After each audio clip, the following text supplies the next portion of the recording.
vull agrair la visita que ens ha fet, perquè també hem pogut traslladar un seguit de demandes que té la nostra ciutat amb el departament que ella dirigeix, molt relacionades amb els serveis socials i amb la demanda d'un recurs habitacional per la gent gran, i també el tema amb el que estem aquí darrere, que és el tema del pla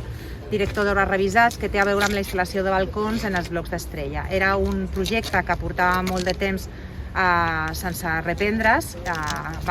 fa molta falta aquest tipus d'intervenció, i ara que estem a punt de començar amb la retirada de l'amiant dels blocs de pisos, el poder celebrar que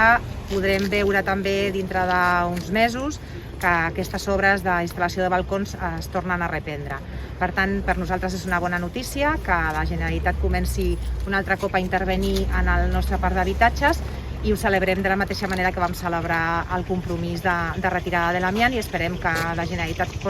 segueixi tenint en compte les necessitats de Badia en quant a la seva realitat urbana residencial, que per nosaltres és la nostra principal riquesa.